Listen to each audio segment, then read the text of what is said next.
اینجا از خمینی بمبارون شده، همه مثل جت میرن. ما داریم میریم خونه مامان بزرگم. خیلی ترافیکه، حالا بهتون نشون میدم.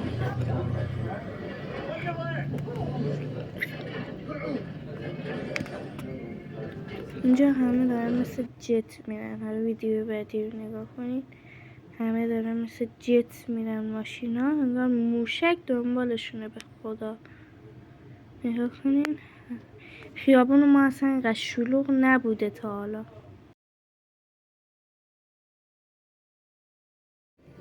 من دارم میرم خونه مادر بزرگم. دعا کنید، بچه های مشهد دارن بمبارون میشن. مطمئنم اونجا هم دارن بمبارون میشن. چرا من اصلا داشتم میخندیدم، اصلا اینجا این موضوع خنده داره.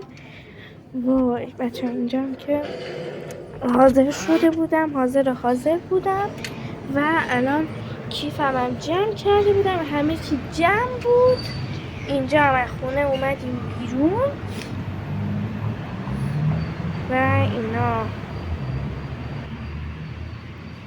پمپ بنزین عسکری زدن، پالایشگاه جای پمپ بنزین عسکری زدن، همه جای باشگاهمون موندن و همه دارن فرار میکنن خونه‌هاش. اینجا هم داشتم از خودم فیلم میگرفتم، تو حیاتمون بودیم. بذار یه دفعه برم. اینجا هم که راه افتادیم و اینا. اینجا کوچه بغلی خونمونه که داریم میریم مغازه بارا رو بذاریم بچه ها، چون واقعا مغازمون بار نداره و تا فردا که میخوایم بریم اونجا واسیم خونه مادر بزرگم بد میشه. حتی سر پیچ هم ترافیکه، ببینید.